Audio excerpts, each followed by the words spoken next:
It's lecture 20. We have 7 more lectures in this class. One of them next week is going to be a guest lecture from a guy named Thies, T-I-E-S, from the Netherlands. I have no idea how he talks. I pretty much think he's going to talk about Dutch water stuff, but that might be false also. We're moving right along. And I'm going to, some people have asked about a good thing to read about Lynn Ostrom. I just started reading this interview with her husband, Vincent, and her, that was done a couple years ago. I will upload this on the resources page for BSpace, as well as on my blog, because a lot of people are asking on the blog as well. And if you want to know more about Lynn Ostrom's philosophy and work, this interview is actually quite a good channel for understanding how they do, the Ostroms, how they do their work, and how the so-called Bloomington school of thought works. More or less, there's these, in economics and in other academic fields, disciplines, there's notions of a school. There's the Chicago school, very free market. There's the Harvard MIT school, which is that we can all figure it out and make the economy function according to a little machinery. There's the Keynesians and blah, blah, blah. The Bloomington school has a lot to do with what do we see in the real world, and how does it work, and does that match what we see in reality, which, as I've been mentioning to you repeatedly, does what we see in reality match what we see in theory? And as I've mentioned to you many times, we don't see that in economic theory. So the Bloomington school is one of those big challenges to economics. Of course, they're political scientists, so economists have tried to ignore them. But the Nobel Prize is kind of a FU as far as that's concerned. So that'll be uploaded. I will talk about the water bill later today in this lecture. I have strong opinions about it. Pretty much the bottom line as far as I'm concerned is that it is a fail situation. And I will outline the political economy of the water bill, and that will actually help you understand some of the issues on your briefing. In a sense, how is it that the legislature, what is that expression? So rarely have so many done so much and produced so little, right? So it's not going to fix our water problems. It might make it worse. I'm not quite sure, but we'll see. In the meantime, let me get into some more principal agent stuff. Oh, sorry. Any questions? Any open questions? You had a question about Schwarzenegger. He's not running in 2010. There'll be a new governor. Not a gubernator, unfortunately. Any open questions, Q&A stuff? No? Okie dokie.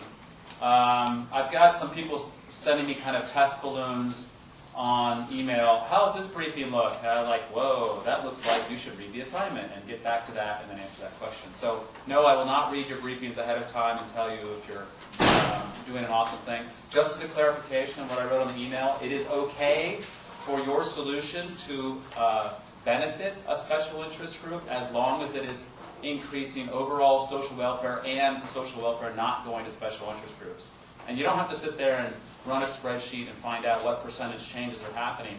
I just want you to concentrate on policy actions or advice to your political boss. I want you to concentrate on advice that is going to benefit the general public, the nameless person, the Joe Plumber. Okay? So that's your goal.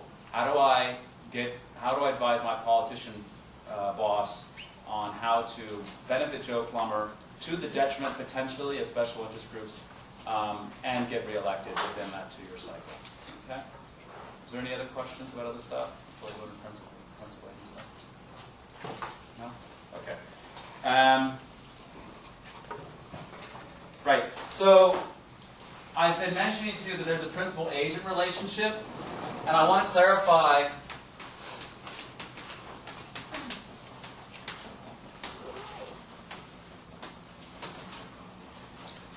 the flow of activity here. Okay, so what's happening is the principal is going to be worried about what 2 things?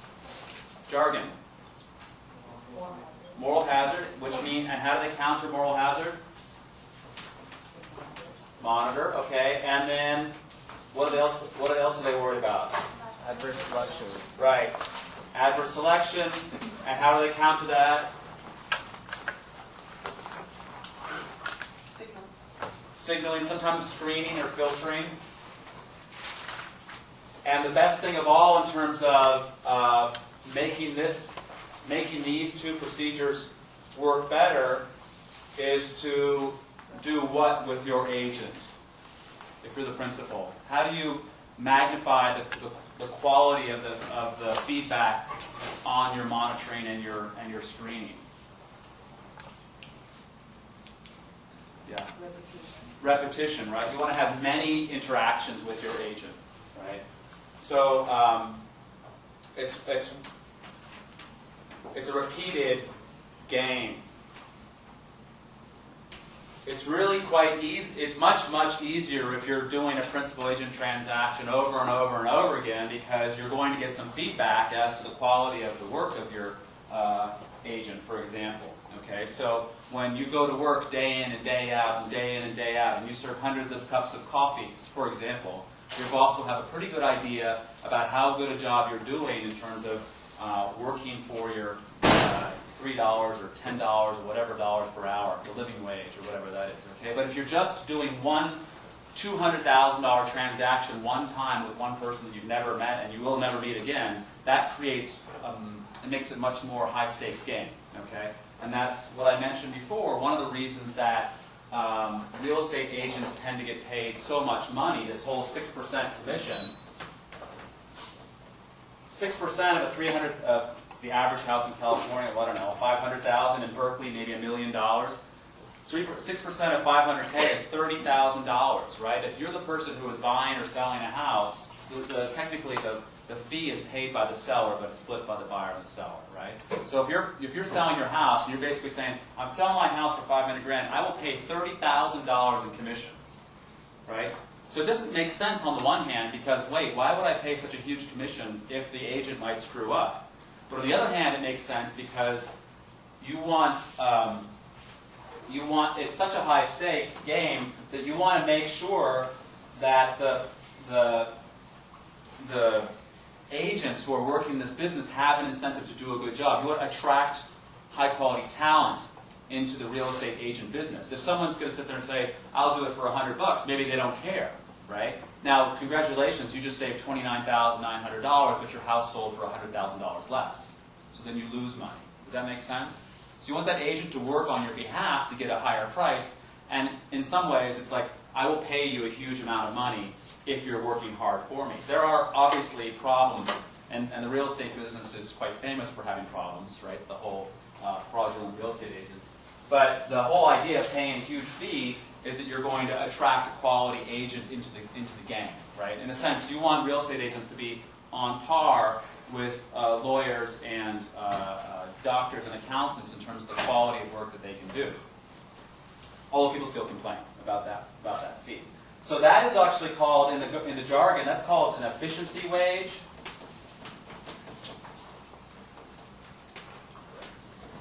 Did I tell you guys what that was before? Yes? Okay, I'm just reminding you. Good. Now, so this is the typical principal-agent dynamic, and what's happening is the principal is in a sense, monitoring and screening the agent, and in exchange, the principal is getting back what from the agent? Sorry?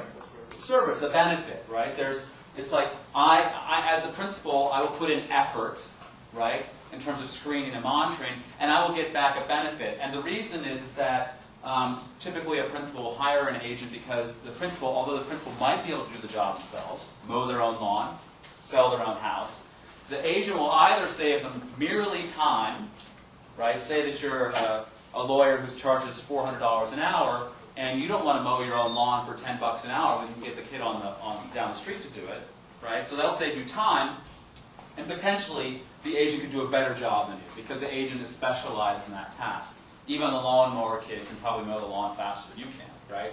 So that's the trade-off. It's essentially if you put in effort and then you get back some kind of financial benefit, let's just say.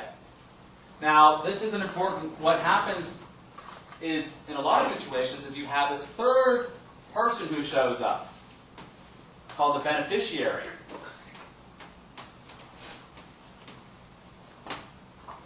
And the beneficiary is getting the benefits. All right? And I will use the example that's most obvious to me, is that you've got a principal-agent-beneficiary relationship when you have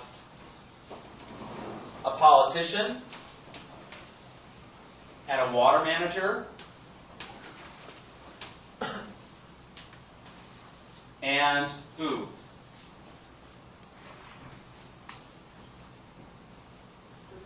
A citizen, yeah. A customer. Right? Because what's going on is that it's very, very common. It's very, very common that you'll have politicians who are appointing water managers. The Los Angeles Department of Water and Power is a public utility, the biggest public utility in terms of retail in the country. And their directors and managers are controlled by the LA City Council, the LA Mayor. All right? So that's the politicians. They are appointing the water managers. And the water managers are working on behalf of the citizens, the customers in LA. Right? So then what you see is going on here is that there's, by distributing the benefits of monitoring and screening, right, the benefits are no longer going to the politicians. They're going, and they're going to the customers, right? So the politicians have a stronger or a weaker incentive to do that oversight job.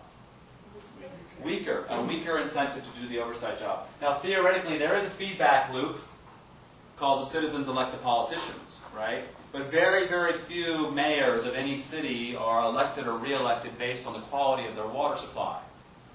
Potholes in the road, maybe, but not necessarily water supply.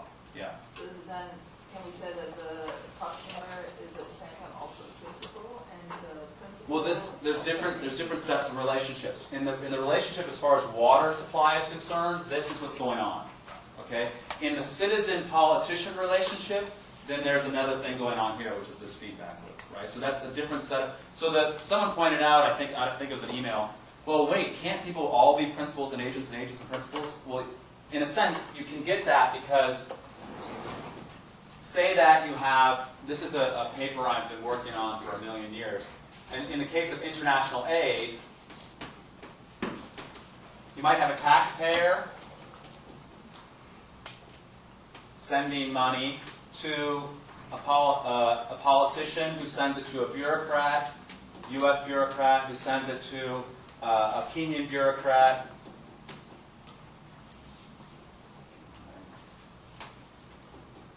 Who sends it to a guy in the field, who sends it to the poor person. Principal, agent, right? And that person is principal to an agent, and so on. There's this daisy chain of principal-agent relationships, right? By the time you get down to this poor person, the link in the chain between the taxpayer and the poor person is extremely weak, which is one reason why international aid rarely works. Okay? Because if you think about the whole problem of the whole reason the principal agent, the whole dilemma described by principal agents is that this agent here might not care about working on behalf of the principal. That was what I was saying to you early on, right? If the agent is getting paid a salary to take care of the principal's business and decides to go take the day off, it might help the agent but not help the principal. Does that ring any bells? Okay, does that make sense? So this is the dynamic. Yeah. But you know, for that, the water supply problem, wouldn't it make sense also for the water manager not to do a good job, like besides the politician? Because if the water manager is not reporting back to the politician, it's serving the customer. It doesn't really care about the Who doesn't care? The water manager or the customer? The water manager. The water manager may not care to do hard work on behalf of the customer or on behalf of the politician. Yeah. Yeah, that's the problem. That's the problem, right? So the problem of all principal agent situations is that, you know, you've got your coffee shop owner and your coffee shop employee, right? They're getting paid dollars per hour. If they push through 80 orders per hour or 100 orders per hour, it doesn't change their hourly salary. It could change their tips, but let's just assume their salary. So the agent might say, hey, you know what, I don't want to work that hard. But that hurts the principal, right? So there's always this problem of effort on behalf of the agent. okay? And the principal might worry about that and want to monitor the agent, right? Which is, in a sense, because of extrinsic motivation. Let me just throw in another complication here. There's intrinsic and extrinsic motivation, right? So if you're a coffee shop guy and you hire somebody to work for you and they're like, I love serving coffee, I can't wait to serve 200 cups an hour, then you as the owner of the coffee shop would be psyched because that person actually would probably work for free even, just to serve as much coffee as possible because they have high intrinsic motivation, okay? But if it's just a normal person who's like, I don't care, I just want the money from my job, then they have an incentive, or they have an issue with working hard, right? The problem when you bring in the water manager scenario, or the principal-agent-beneficiary scenario, is that this person is still just as lazy as before, let's say, in terms of additional effort, but now the benefits to monitoring don't even go to the principal. So the principal's like, I don't even care, right? I hired the guy and I'm going to go do something else. Because the benefits are going here. So the monitoring gets weaker, and then the agent has even less of an incentive, extrinsic incentive, to do harder work. Intrinsic incentives are not going to be altered, right? But the extrinsic incentive for the agent will be weaker because there's less monitoring going on. Yeah? But what if the politician also be a beneficiary in this situation because water is a public good? That would be when the principal is intrinsically motivated, right? Because they want to do the best thing for the people. But if the politician is like, well, you know, if the water supplies don't work, I don't care. It doesn't affect my re-election prospects, right? But the politician's like, I want a great water supply because I love my people, my citizens. Then the politician will have strong intrinsic motivation to monitor. So this is this extrinsic thing that matters. It really does matter. If everybody was just, you know, politicians really wanted to serve the people and the managers really wanted to serve the people, the whole public servant thing, then we wouldn't have these principal agent problems. And for many years it was assumed that we didn't. I mean, but then people started, the economists, I mean, there was no theory. But then economists started thinking, well, why do these bureaucrats not work? I mean, the whole joke about bureaucrats has been around for hundreds of years, thousands of years. And they started to think, well, maybe the bureaucrats just don't want to do that job, because they don't really care.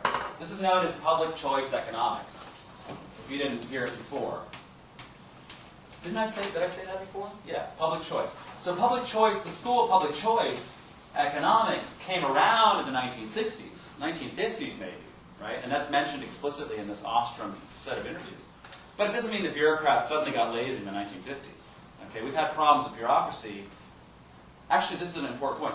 Bureaucracy in the United States, bureaucracy became bigger in the 1930s, right, with the New Deal, in the 1940s, the 1950s, and especially the 1960s, the Great Society, right? So as bureaucracy in this country expanded from essentially 10% of the GDP going into the government, right? That, you know, we didn't have an income tax even until 1913. So the government started to grow in the 30s and 40s and 50s, and as the government is growing, it's running more goods and services through the government, which means the people in the government, you have to pay more attention to the incentives of people in government.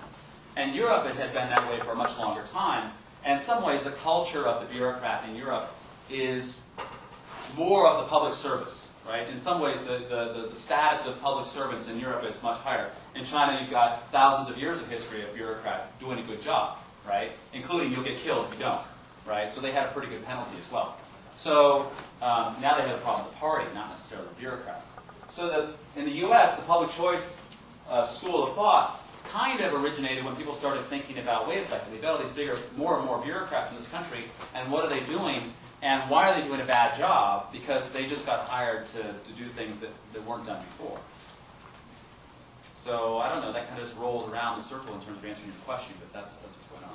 But if you can get a good agent, Yep. then you are way more efficient than, like then the links make it more efficient because That's right. the other choice would be for the mayor to personally manage That's the water right. and the electricity and everything else. Right, right. So the original theory was, before these words were really coined, is I'm the politician, I only have so many hours a day, I need to delegate responsibility to somebody who will clearly want to do their job.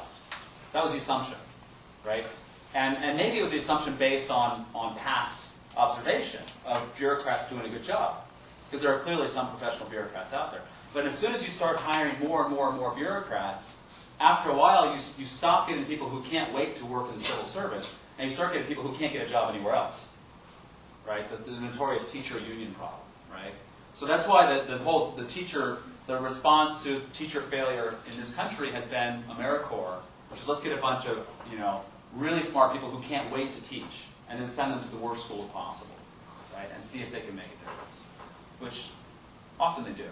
I mean, the Peace Corps is the exact same thing. USAID sucks. Let's send in the Peace Corps, right? We'll get instead of paying a bureaucrat $100,000 a year to do international aid, we'll pay the Peace Corps person like $5,000 a year. I mean, Peace Corps makes nothing if you didn't know that, right? So we'll pay $5,000 and get twice the results because the Peace Corps people just can't wait to help, right? So that's this dynamic going on. The intrinsic motives are really critical to this.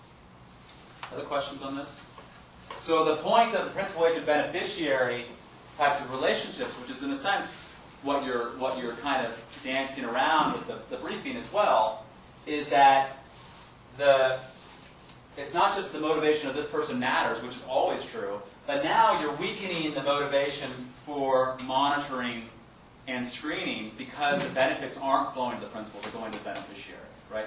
So unless the principal cares about the beneficiary as if the beneficiary was himself, which is a very, very, very strong assumption, then you are going to find that the monitoring and screening weakens and the benefits to the beneficiary weaken as well. That's the framework for thinking about this whole principal-agent-beneficiary. Any questions? More questions on that? We will continue on this topic, probably actually on number 6, but we'll see. Okay, so let me just mention a few things on 3, 4, and 5, because I want you to have some jargon that'll be on the back of your mind. Risk versus uncertainty. A whole bunch of economics textbooks says risk and uncertainty, as if it's one sentence, right? As in ice cream, they go together. But risk and uncertainty actually refer to two different things, and let's just say it this way. Risk is quantifiable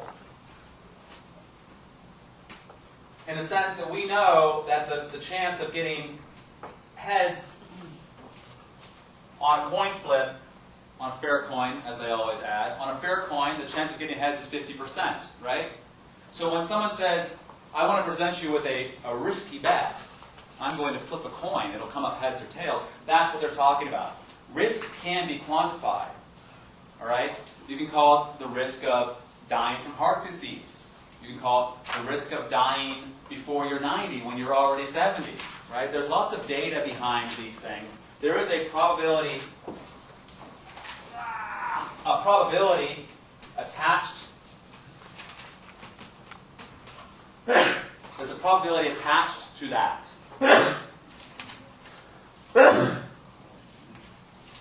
Now, when it comes down to, so this is the stuff that is very popular and used very often in economics, and I'll give you a use for that in a second. I just want to define the terms right now. Uncertainty is not quantifiable, okay? And what was the uncertainty thing? So the uncertainty is basically what you want to, it's something that just comes along, and you can't predict it with statistical certainty in advance. So it's like the Wall Street meltdown.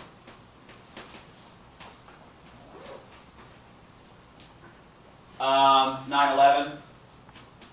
These are situations you can go on and on and on. They're situations that cannot be predicted in terms of a probability in advance, right?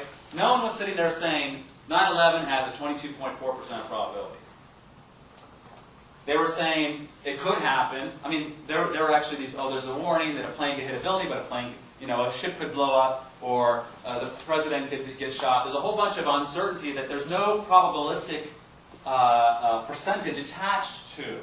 All right, you can't take a bet on it at the betting parlor in Vegas, for example. The presidential election, is more like risk than uncertainty. There was this amazing website, 538.com. Anybody would watch that during the election? That guy was like, that should be like a Nobel Prize. That was like the most awesome use of statistics ever, right?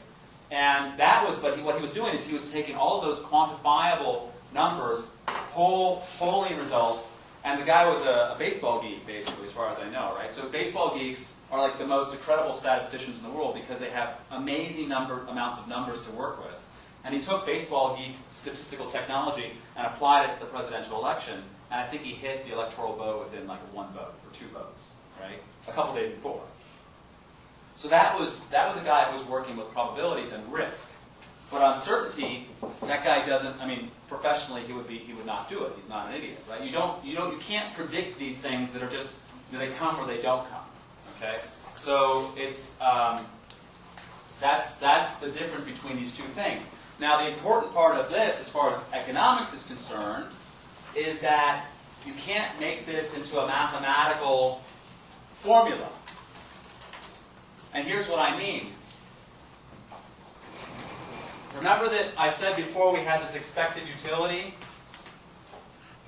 EU is equal to the probability of event A times the utility of event A plus 1 minus the probability of event A times the utility of not A. That would be an expected utility. And what you would do is you would say, well, the probability of event A, for example, say that event A is, remember I was doing this thing with it's going to rain on your way to the football game? So say that the chance of rain is 10% and 90%. And you know the chance of rain because it's a climate prediction, right? There's these climate models and they're saying, and you read it, it's like a 60% chance of showers. Well, it doesn't rain. It rains or it doesn't, right? But they put a percentage on it because, 60%, and for whatever reason, people like to hear 60% chance of showers.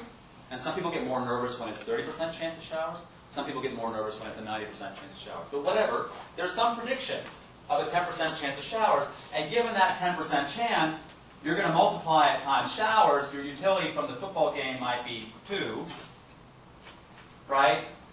Plus 90% times your utility when there is no rain, which is 20.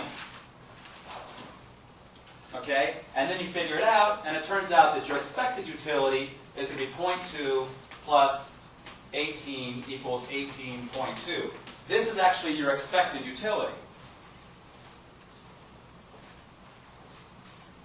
And that's all it is. It's just a probability times the probability of the outcome times the utility from that outcome plus the probability of the other outcome. And then you can have, outcome 1, 2, 3, 4, 5. It doesn't matter. You just keep going on forever. As long as you have probabilities. And then you multiply, and then you get your expected utility. So in some ways, you wake up in the morning, before you look at the weather report, you say, I have an expected probability of 18.2 today. And then you look at the newspaper, it's like, or you look outside, it's raining or not, right? And then you realize that probability.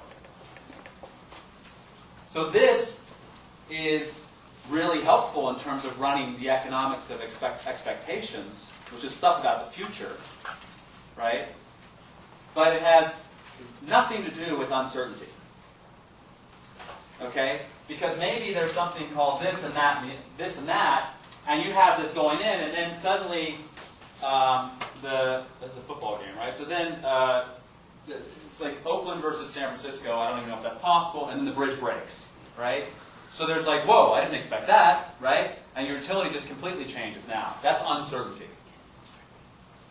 Although if Caltrans keeps breaking it, we'll have a prediction after a while, right? It's like, oh, it's a Tuesday. I think go to break today, right? So the uncertainty cannot be quantified with probability. Because it cannot be quantified with probability, believe it or not, a lot of economists ignore it, right? Which is fatal. Fatal flaw. Huge mistake. Because our lives are full of uncertainty. Either very close to us in terms of what happens in our lives, like you come out, you don't expect that your car has burned down. Some of these cars in Richmond got burned a couple days ago. It's like, I didn't expect my car to get burnt down. That's not part of my probability calculation during the day, right? So that's the uncertainty part. And insurance companies, almost by definition, will not insure against uncertainty. Too risky. There's no numbers. There's no statistics. Does that make sense to you guys? Okay. Keep an eye out for this in your future and in the newspapers as well, because people will throw out risk and uncertainty as if they're the same, and they are not. Okay, you know like when you take a flight to buy airport insurance, like in case Trip insurance, yeah. Yeah, the plane crashes. Mm-hmm. Like, Right. is the plane crashing uncertainty or risk?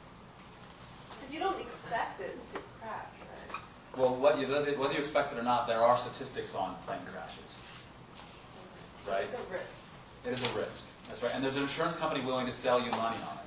And there's also this interesting self-selection with plane insurance, right? Who buys plane insurance? Plane crash insurance. Paranoid people, right? At least paranoid about travel. It's like, it's the biggest ripoff ever, right? Because if the plane crashes, you're dead anyway, right? That's just one point. But if you miss your plane, oh, buy flight cancellation insurance. And who's selling it to you? The flight cancellation airline, right? So it's like, we're going to be really unreliable. You want to buy insurance against it? It's just weird. But that's for that particular product. But you're talking about risk, yeah. So insurance uses formula or a formula like that to calculate the risk? Well, in a sense, what the insurance company will do is they will look at, they have expected, what? Utility? No, what? Life. No. Stand. Profit, right? So what do they get? They're going to say they're going to get a premium if you live. Remember the joke about insurance. You're betting that you die, right? You only make money if you die. Life insurance, right? That's the percent likelihood that you live, right? Minus, that's their income, minus the payout if you die. And they have good numbers on these percentages. So the insurance company is going to maximize profits based on, and what they're going to mess with is not the percentage likelihood that you live or you die. There are not hit squads out there. Actually, they would probably be out there trying to get you to eat more fiber, right? Brush your teeth. So they can't affect these percentages, but they do know those percentages. And then they adjust these two numbers, right? The premium and the payout, to try and get as much money as possible. The only reason that this works at all to our benefit, in a sense, is what? This gets into it gets a little bit into the whole healthcare debate. But why does this work to our advantage as consumers of life insurance? Because when that does happen, like, you don't have to pay out of pocket to, like, That's the general principle, but why, what's the incentive of the company? Which number do they want to be bigger? The premium, right? Okay, so they want that to be bigger, they want this to be smaller, right? So why is this not $1 million and this zero? Most people don't die. On average, you don't die, yes. What else? What else? Why are these numbers not $1 million and zero? I set up an insurance company. I said, yeah, sure, I'll insure your life. Pay me $1,000 a week and I'll pay you $10 if you die.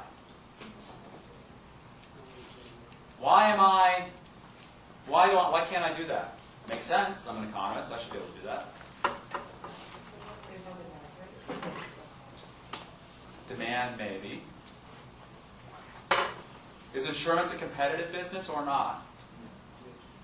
Yes. You will come in and you'll say, dude, I'll only charge you $900 a week, right? And I'll pay you $20 if you die. And bang, bang, bang, bang, bang, bang, bang, right? Competition among insurance companies will drive these numbers close to break even. Right? Isn't that the whole point of profitability and driving profits towards zero? So here's the thing you should worry about. If the government is the only game in town in terms of insurance, they are going to, if they're a populist government, they're going to lose money. If they're a totalitarian fascist government, they're going to make money. Right? And that's why, for example, flood insurance in this country is such a boondoggle, because the U.S. government will guarantee your losses if you live in a floodplain, and they will charge you very little in terms of the risk of getting flooded in the floodplain. And what do rational consumers do? They go live in the floodplain. They pay $1 a month for flood insurance, when the risk-adjusted premium should be, say, $5 or $10 or $100 a month. And the government's like, oh, good, we're helping people. They live in the floodplain, right? It's like getting insurance to live in the 9th Ward in New Orleans, right? You're underwater. Congratulations. right? But the government helped you get there. So this is the kind of thing you want competition in this kind of market. Competition is good for, it's good for people making the right choices, let's say, in terms of the prices. Another hand? There's another hand somewhere? Yeah. So could we, not force, but would it be a good idea to have health insurance companies sell life insurance at the same time? Because then they would have a motivation to actually keep you alive. Oh, that's interesting. Preventative treatment, because they will actually lose if you die. So Health insurance companies already have that incentive because if you go in for treatment for a cardiovascular disease, they're going to pay money, right? So they have an incentive to keep you healthy already. Well, but then they find all kinds of ways where they don't. That's a different problem, right? If they find ways of not paying for your heart surgery, they'll find ways of not paying for your funeral also, right? So that's the same tension is already. So the motivation is already there for health insurance companies to keep you healthy, right? It is there in theory, right? In reality, the health insurance situation is horrible. The biggest reason is why. Why is there the biggest reason?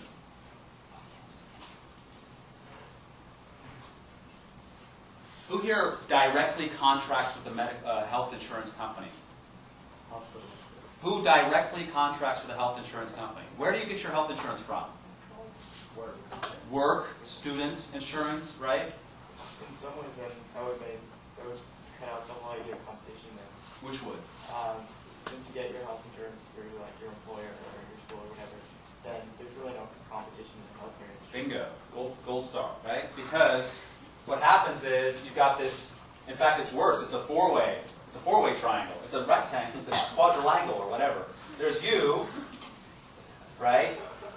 You're getting it from work, let's say. You're getting your insurance, and the work is paying your premium. Let's see, how does this work? It's to the insurance company, and here's the doc, right? So the doctor says, hey, you want to have a procedure? And you're like, how much does it cost me? Nothing. Sure, why not? Right? So you get the procedures, and the bill goes to the insurance company. The money comes back here. The bill goes here. And then the insurance company says to the employer, oh my God, we need premium, more money back and forth, right? And then the work says your salary is going up or down or whatever, right? I can't, you could work, I'm not even going to bother to draw accurate arrows, but you see that there is a problem here in terms of the feedback loop, okay? If you contracted directly with your doctor or your hair care specialist, if you go get a haircut, right, you're going to pay somewhere between $6 and $600. How much was Edwards' cut? $5,000, right? John Edwards. So you pay somewhere between $5 and $5,000 for your haircut. It's your money, it's their haircut, right? It's a very close linkage. You really make sure you get your money's worth. But if you were buying hair care insurance, what you would do, or you weren't even buying it, it was part of your salary, which is even worse. It's like, oh, I have a salary and my hair care insurance is built into that. So, but I only get it for my work because they have a monopoly on providing it, or it's free to me, the employee. Sure, it's free, I'll take it. So the employer contracts with the hair care insurer, and the hair care insurer makes a contract with a few of these hair care specialists, but not the other ones, because they make a special HMO deal or whatever. And then the hair care person says, sure, I'll take care of your hair, or not, right? It breaks that linkage, the customer provider linkage. And this is, to me, the biggest reason the whole healthcare situation is screwed up in this country. Because in the Netherlands, a place that does it very well, they've got public payment for insurance, but private provision of insurance, right? But there's no work garbage going on. So this is the biggest problem, as far as I'm concerned. And notice that no one is addressing it, or they're kind of running around. Yeah?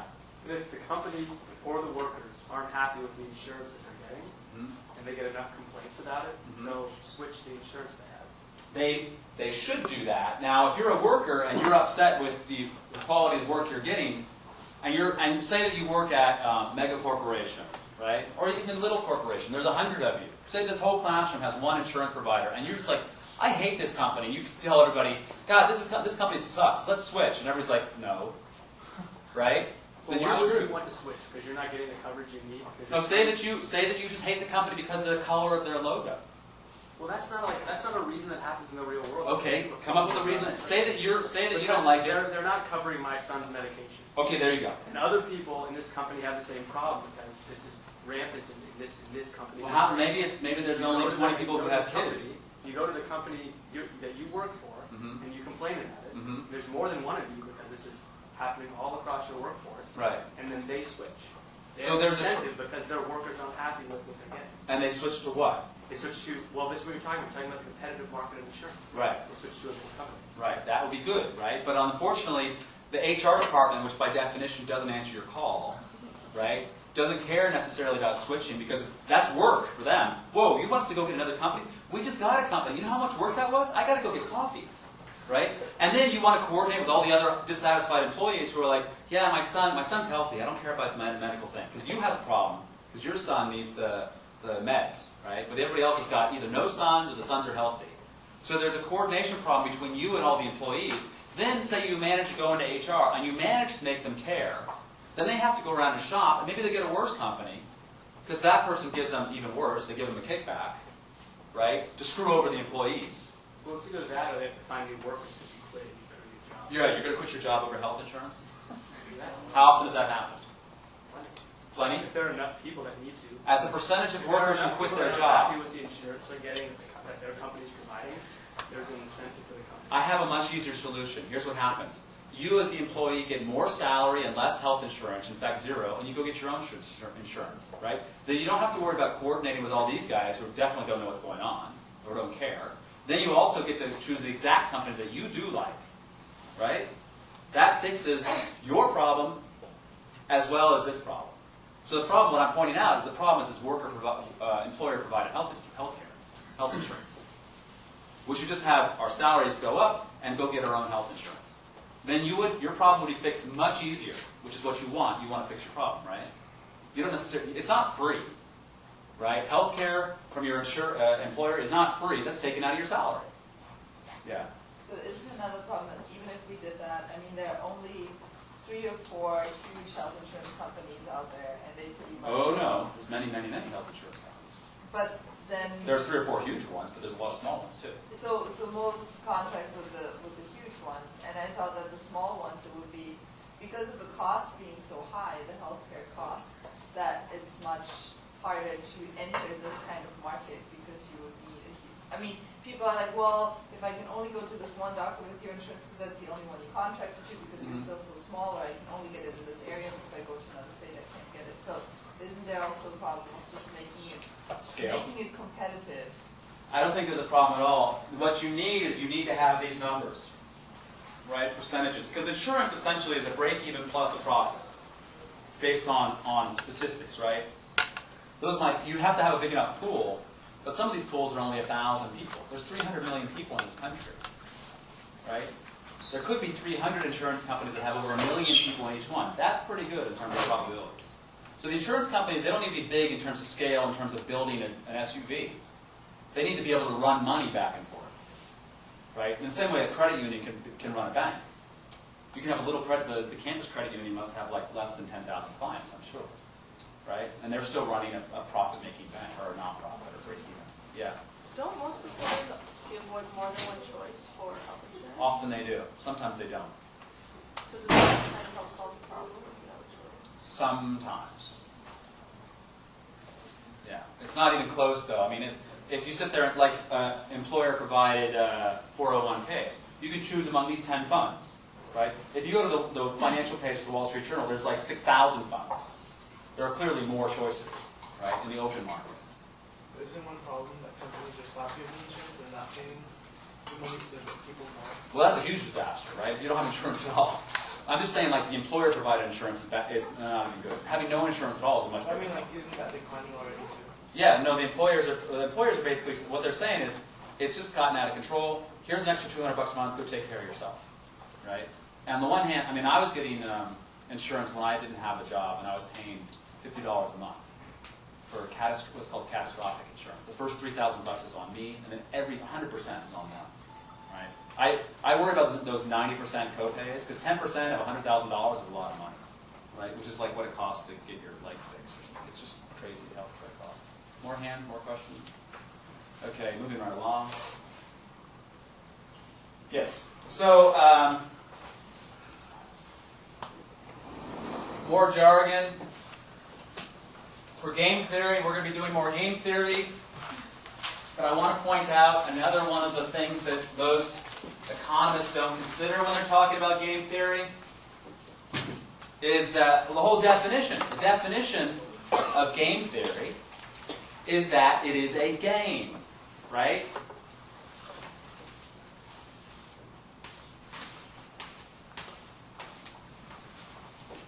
Whatever, if you're playing chess and you're on a board with 64 squares that I'm trying to draw inaccurately here. 1, 2, 3, 4, 5, 6, 7, 8, whatever. You get the point. If you're playing chess on a board, there are rules, right? You've got a piece. This is a legal move. You have to move white and black and white and black. That is what really game theory in economics is about. There's a game, and there are rules. This is called ludic, which is some Latin word for game. The reason that you have to say the word ludic and say, wait, let's talk about ludic game theory versus what I'm calling, and I don't know the technical word, but I'm calling conflict game theory, is that if you're playing a chess game with somebody and they say, I'm going to take your queen, and you say, I've got a gun, right?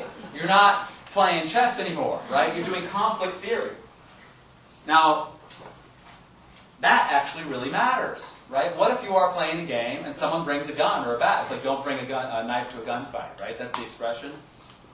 So you have to think of conflict theory in terms of how do you play the game if there are no rules, period. And it doesn't necessarily mean, by the way, that you just, everybody carries around guns and starts shooting each other, because the whole point of playing with somebody, in the vaguest sense of the word play, is that you have gains from trade, right? I will play with you because I've got something that you want, including you want me alive, right? And you want to keep me alive, and you will give me some goodies for being alive, and you won't kill me, and I will give you some goodies, right? And that has a lot to do with actually some theory around remember I told you at the start of the semester, I told you about the natural state versus the open access state, okay? The idea of how did society evolve. Well, what happens in terms of how did society evolve in terms of conflict is, you got a bunch of people, I mean, just the whole hunter-gatherer idea. They're running around. The biggest dude with the biggest club is in charge, right? And he can beat the shit out of everybody, but then they're all dead. That doesn't help, right? So what he does, let's just say that there's a bunch of these guys. And I'm saying guys on purpose. That's the whole point. Guys are into violence because this is how we started, right? There's a whole bunch of these guys running around. There's a guy here, and there's a guy here. And if you're over here, this person might come over and exploit you and take all your goodies, and then you have nothing, right? So then you're like, okay, I'm going to hide my stuff. And it's like, well, this guy comes over and takes the stuff. And then it really sucks, because you can't win. There's just too many bandits running around, right? It's in a sense that there's no point of actually producing anything, so you stay as a hunter-gatherer. If you find it, you eat it immediately, right? You don't sit there and save anything up. There's no incentive to save if one of these two guys is just going to rob you. But what happens is, this guy here says, I will protect you from that guy there. Right? I will use violence and force to protect you against the other person. And then, you have it, you can either leave or you can stay. Now, why would you stay here with this one guy?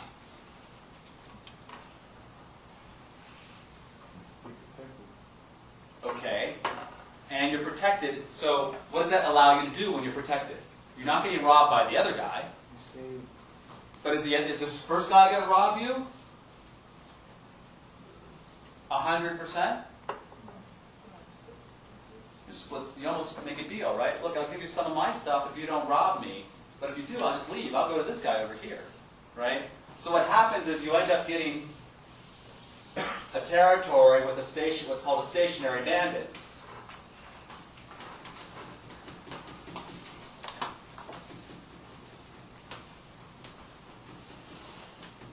That's basically our government, right?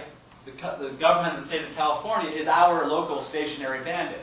The government says, look, you kind of like it here. We've got some beaches, we've got some trees, we've got some hills.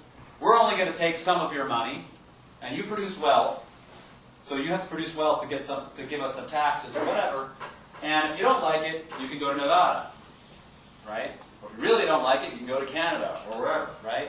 So the whole idea of a stationary bandit is the origin of essentially territorial governance. And the deal is citizens will produce some goodies and share some of the goodies with the government, or the bandit, the politicians in a way, the military, same game, in exchange for being left alone most of the time. Right? That is a non-ludic equilibrium. That's a conflict type of equilibrium. There are no rules. Because you can always walk away from that game, go somewhere else. Because if you do game theory and you say, well, I assume that laws work, or contracts are maintained, or people do not inflict violence on each other, now you're getting into a whole bunch of rules that are imposed from outside. It really matters that they actually work. I assume that the public servant is honest and does not steal tax money and go on holiday in the Bahamas, right? Well, unfortunately, we see public servants doing that all the time. Or executives, but executives are much smaller problem. But with the example of like the government, it's not really true that you can just leave because there are all these rules in terms of like getting visas to another country. Yeah, but you can go to Nevada, right? I mean, you can make some movement. Some movement. Right? I mean, in fact, all these visas and rules, the illegal Mexican migrants, as the most common example that come to California, are clearly leaving the game in Mexico. Right? It's like, why are you going to America? Because Mexico sucks. I'd rather take my chances in California being an illegal. Right? They're going, in fact, they're actually in a lawless society over here as far as they're concerned, because they have no legal protection. But even no protection here is better than whatever protection they're supposed to get in Mexico. Right? This is essentially what refugees do. Political refugees being the most huge example, because their government literally wants to kill them. Right? So that's why political refugees are a much more touchy subject. Right? Economic refugees are basically, they're talking about the same thing. I hate my government because they're exploiting me too much. I'd rather go. Back in the day, before World War I, there were essentially no visas. Or passports, for that matter. Right? And you could just move around and find the least worst place to live, in a way. Right? So there was the massive migration that came to this country was part of that. Well, why do we have such strict visa rules then? I mean, like, why do we have that? Is it to keep people from just moving around? Oh, absolutely. It doesn't serve those migrants. And in some ways, it doesn't serve us, Americans. There's this notion of migrants always wanting to close the door right behind them. Right? It's like just because, in a sense, they don't want competition. There's a lot of populism as well. Those people are the wrong color, the wrong religion, whatever. But it's, you know, it's, I mean, if you open up the border with Mexico right now, 90 or 100 million people in Mexico, that would be troublesome in terms of flows into California, into the Southwest, right? Because a whole bunch of them would say, great, I'd rather go do whatever I'm doing right now in America del Norte, right? It would be nicer. But then a whole bunch would obviously, I mean, if the whole community left, that would be cool. A lot of people don't migrate because they like their community, they like their family, and that makes sense. That's why they go back, in fact, right? But they tend to leave to go get money so that they can escape the problems that they're experiencing at home. People in this, I mean, I mentioned it in a lecture the other day, this guy, Cameron, the director, he lives in Hollywood, he makes millions and millions of dollars, but he's a Canadian citizen, because he wants to keep his options open, right, just in case, whatever, Bush gets elected for the fourth time, or whatever. All right, let's turn that off and on again. Okay, so, there's the California Assembly passed. There's a Senate and the Assembly. I actually have I know more about the federal government than the California government, which is kind of pathetic. I don't even know. Who knows who the mayor of Berkeley is? What's his name or her name? Tom Bates. Tom Bates. I mean, who else knew that? Awesome, you guys rock. Okay, so I have no idea about local politics, but I have a little bit more of an idea of state politics. I know much more about, you know, whatever, what's going on in German politics right now. But So California Assembly and Legislature just passed a package, a water package, after having their heads banged together by the governor and staying up all night and yada, yada, yada. And the package consists of 5 components. I'm going to tell you about the 5 components, not just because I'm going to give you some legal mumbo-jumbo, but I'm going to tell you what the implications are and if it actually fixes any problems. The first thing that they did is they're trying to fix the delta. And I'll describe what all these things mean to you, you guys in a second. Second thing they did, they went after urban water. Third, groundwater. 4, illegal diversions. And 5, money, $11 billion. $11 billion bond. So there's 5 components to this package.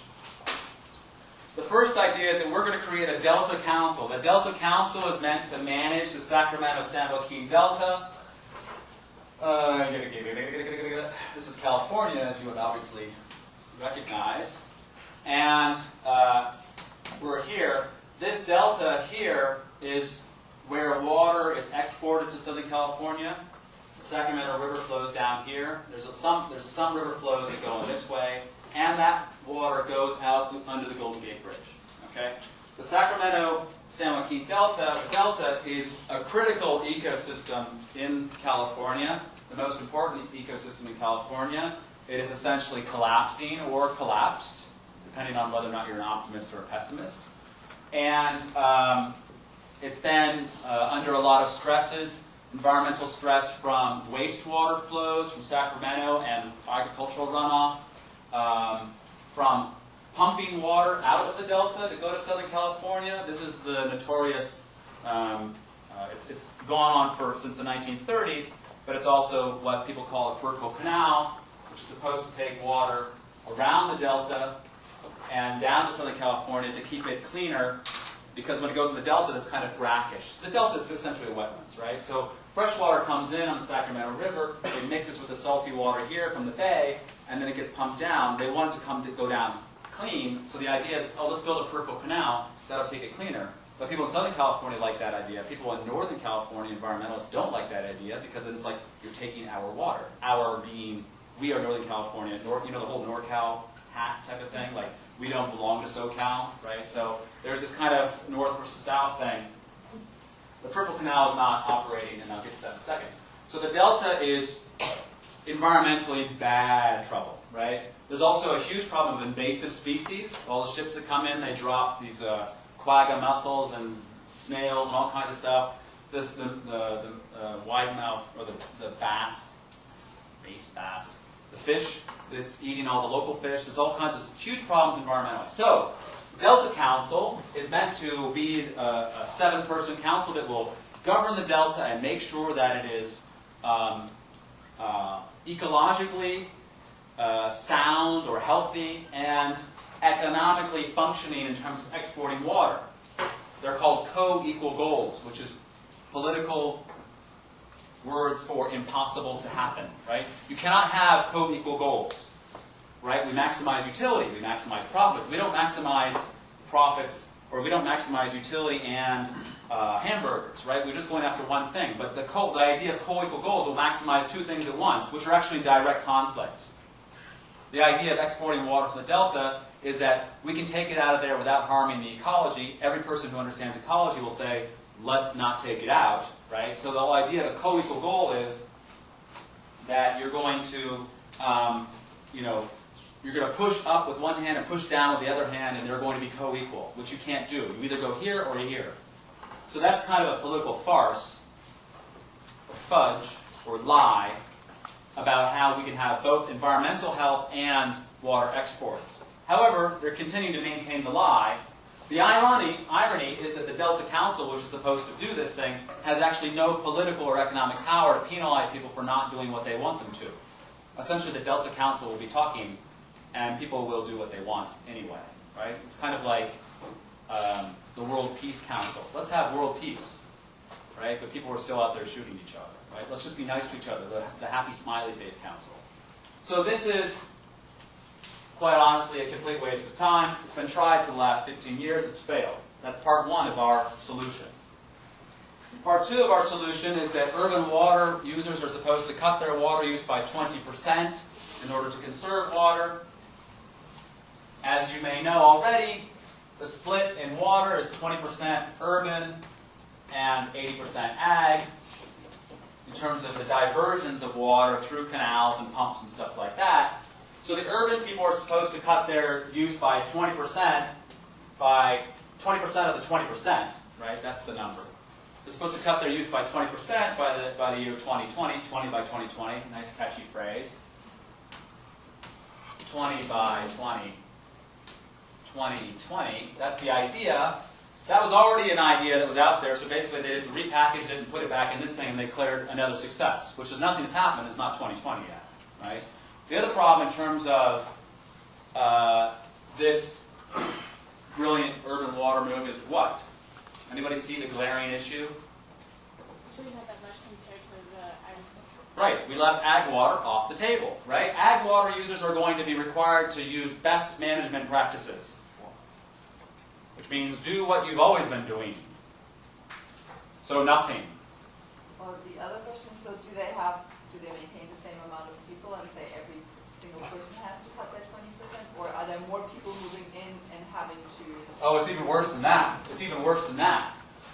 So say that you have a per capita consumption of 100 gallons per capita per day in the Bay Area.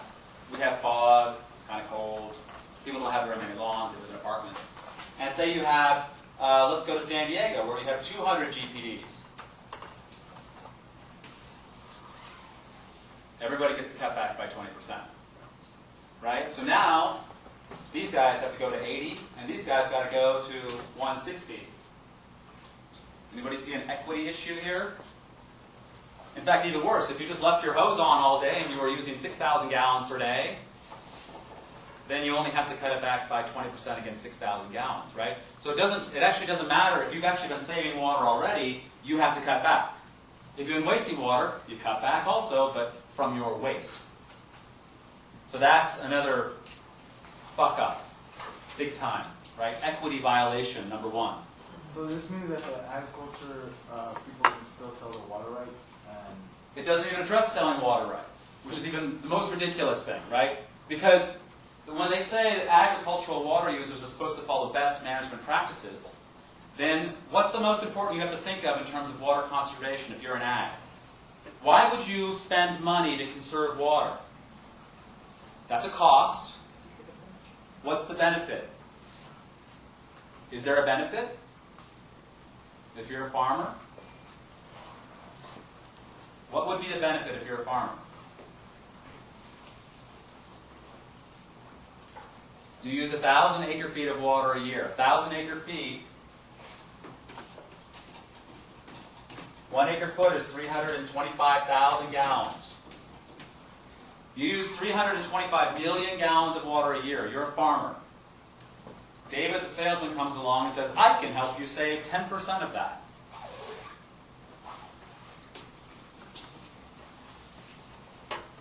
But you have to pay me $100 an acre-foot to save that money, to save that water.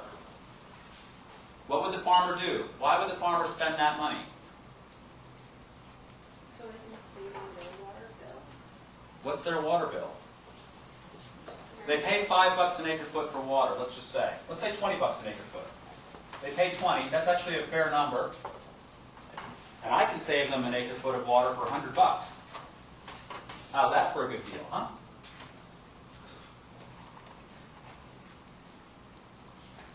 Well, why isn't ag on the table? We'll get to that in a second. But let's go through the decision process for the farmer. would they try to save as much water so they could use that water and then sell it? Ah, but the bill says nothing about selling water or letting it go down the river, Yeah. right? So wait a second. I could use it and pay $20, or I can save it and pay $100. What's the farmer going to do? Well, is the $100 like a one-time fee, and then wouldn't the No, let's just say it's an ongoing fee. That's a good question, capitalization, but we're not even going to go there. That's nice, that's a good example, but that's not where we're going to go. Why? Go ahead. I thought they had to use all the water they were allotted, or else they lose it. Use it or lose it is a potential idea. If you do sell your water, that's considered still to be beneficial use, so that is okay. You don't lose your water rights if you do that. But as you're pointing out, there's no incentive to save this water. If I can spend $100 to save it, but then I could sell it for $200, would I do that if I was a farmer? Hell yeah. Spend $100, make $200. Boy, that's a no-brainer, right? But this says nothing about that. Now, in some ways, why does it say nothing about ag? Is because the Aggies are like, don't tell us what to do, right? And they tend to have disproportionate power. Remember, the agriculture in California is, who thinks agriculture in California is worth 25% of the state's economy or more? Who thinks it's worth between 10 and 25%? Other hands. Come on, you have to vote. More than 25%. 10 to 25%. 5 to 10%. Less than 5%. You voted twice. It's worth about 4% of the state's economy. Nobody knows that. You know why? Because the farmers are always in the news. Oh my God! You know, the economy of California is going to collapse. Right? Because our economy is not driven by Google or by the San Francisco medical community or the defense industry or Hollywood. It's driven by artichokes. Right? 80% of the water in this state is diverted into agriculture and it's used to produce 4% of the GDP. And it farms and it employs fewer and fewer people, obviously, at low wages. Right?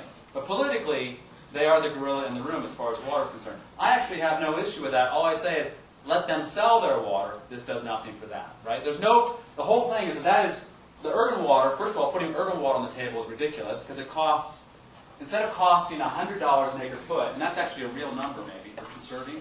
It'll cost $1,000 an acre foot to save that water in urban because you have to put in a low flush toilet. Toilets are expensive, right? You take shorter showers. Smelly people are expensive, right? You have to find urban leaks. Urban leaks only might be 5%, but ag has unlined canals. The water just kind of seeps through into the dirt. But there's no incentive to save the water in ag if you can't sell it. And there's no provision for more at water markets, which drives you crazy. Okay. So does that answer your question about why is ag not on the table? Where did the 4% figure come from? Just wondering.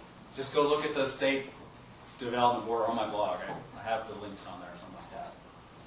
And we're not talking, there's no multiplier garbage going on. I mean, even in Stockton, they make a lot more money off of, not even direct ag, because a lot of money goes into car parts and stuff like that. Groundwater. The state of California has the worst groundwater management of any state in the United States, as in there is none. Okay? The tragedy of the commons is based on the concept of land, an aquifer under the land. One guy's got a pump, another guy's got a pump, another guy's got a pump. Right? There are no property rights, open access, common pool good. If Mr. A decides to pump, it affects Mr. B and Mr. C, but neither Mr. B nor Mr. C have recourse. Remember the game with the candy? Remember? That fishing game at the start of the semester? We're playing the big candy game in the Central Valley. They are overdrafting the aquifers like crazy, like nobody's business. That's why the land level is settling, dropping by, I think it's something along the lines of about 1 inch per year. Right? That, of course, breaks more pipes, unsettles foundations, and it destroys the aquifer because the aquifer will compact and will never, ever receive water again. Right? Is there going to be controls on groundwater pumping? Actually, they say there is something, and what will happen is if you don't report your report, they don't even report how much, we don't even know how much pumping is going on with groundwater. We know far more about how many cars pass the smog test, right, and how many particles of matter are coming out of your tailpipe than we know about how much water is being pumped in the state of California. Remember, this concerns you because the water itself, not the rights to the water, belongs to you, right? And the Constitution of California says the water of California belongs to the people. and the people and the bureaucracy of California is not doing anything to monitor it. Monitor it. We don't even know. We're not even trying to control it, right? You need to control it if you want to stop overdrafting. We don't even know how much overdrafting is happening. Now, there's a penalty for not reporting, which is that the government will not give state money to the counties if they don't report it. But who's in charge of monitoring groundwater? It's not counties, it's irrigation districts. They're not even charged. So they put this wording in there to say, we're going to penalize you if you don't report it, but they're penalizing the wrong people. It's like penalizing me for what you eat for lunch. Right? It doesn't even matter. Because I'll say, it's not my problem. And they'll say, oh yeah, I guess we'll just give you the money anyway. So that's another serious fuck-up right there. Stupid, stupid, useless. Illegal diversions. This is the most amazing quote of all. I'm going to just read it to you. The deal was approved after an all-night session, an increasingly familiar scene in the world of the California legislature. The major breakthrough came Tuesday night, after leaders agreed to add $1 billion to the bond package at the request of the Los Angeles delegation. That's called pork. Okay? Earmarking and pork. You heard about that? That was happening on Tuesday. At the request of the Los Angeles delegation. So all of us are paying for Los Angeles now. That assumes the bond happens. I'll get to that in a second. In return, Republicans won a major concession as Democrats agreed to sever an enforcement bill from the water package that cracked down on illegal diversions of water, boosted fines, and increased the power of the state water boards. The Republicans demanded that you allow this illegal activity to continue. And the Democrats said, okay, we will let you keep breaking the law if you give us $1 billion of other people's money. Those are our leaders in action, right? These are the people who are essentially, you're trying to write a briefing against, right? These are ridiculous non-leaders, thieves. Mark Twain had some choice words for them, right? It's like, Faye and I make a deal. It's like, you give me the gun, and I'll rob these guys, and I'll give you the candy. And we're like, yeah, that's a good deal. And you guys are like, what the fuck, right? You just got hosed by your own legislature. Seriously. It's like criminal. I don't know. It's ridiculous. The legal diversions shall continue. Congratulations. Okay. Now remember that, by the way, in California, the amount of water, there are water rights, okay? They have issued the State Water Resources Control Board, which is the most toothless regulator in the state. This is the illegal diversion people. They have issued permits for 8 times the flow of water, thereabouts, that goes through the river. 800% over allocation. That's like issuing parking places for 8 times as many parking places on the Berkeley campus. Would there be a problem if they did that here? I mean, Berkeley is relatively efficient compared to the State Water Resources Control Board, right? That's how miserably wrong and bad those guys are. And finally, amazingly, so this is the interesting thing. All of those 4 ridiculous pieces of uselessness are going to be put into place when the governor declares victory, whenever, and does a victory dance. That's going to start happening now. But then, in a year from now, you, the voters, will be asked to approve an $11 billion bond that will build more dams in California. The cost benefit on these dams, it's just funny. So Damien, who gave a talk to you guys, Damien did an analysis, a little analysis on this one of these dams. In order for the dam to make sense in terms of cost benefits, they would have to sell water to farmers for $700 per acre foot. Now remember, farmers pay $20 an acre foot for the water. Right? Do you think any farmers are going to line up to buy some water? Oh yeah, $700 a foot? It's a good deal. Right? They're going to build a huge cement elephant that will be paid for by us, right? And then no one's going to buy the water from it because it's too bloody expensive. What are they going to do once they build the dam? Rhymes with punk. Sunk. sunk costs, yeah, okay. Once they build the dam, what are they going to do about charging $700 a foot? They're not going to charge $700 a foot. They'll charge $20 a foot. Who's going to pay the difference? Congratulations. You have been raped for the 4th time. Now, the interesting thing is actually, I think that the bond for $11 billion, of which they added $1 billion of pork at the last minute as a negotiation, is not even going to pass because everybody's going to look at that and say, what the hell? We have the worst credit rating of any state in the United States. And we're spending $11 billion on dams that don't pass any kind of cost-benefit test. And spreads a whole bunch of money around. Oh, the other one that I love was another one. Well, I'll get to your question in a second. One of these, the San Francisco PUC emerged triumphant from the negotiation, saying this $11 billion bond issue will let us avoid raising our prices on our customers. So we are very happy because we will be cross-subsidized by everybody over here in the East Bay, everybody else down in wherever, in the Southland, in the Valley. It's like, we're not going to raise prices on our customers. We'd rather deliver subsidized water to them and have you guys pay for it. Victory, right? It's just like, this is like how stupid this has gotten to. It's like, it's just the most ridiculous thing I've ever seen. You had a hand up? Yeah, could you use the dams to make electricity? Sorry? To make electricity? The cost benefit is rolled into that. Okay. Right? The dam that really has paid for itself a million times over is Hoover Dam. That dam rocks in terms of electricity. Also the Hetch-Hetchy, the O'Shaughnessy Dam and Hetch-Hetchy Reservoir. That's like the greenest project we've got in California. In the back, yeah. What do these politicians know about water? Very little. Then how are they able to pass these? Don't they have people who know water or something helping them? They ignore us.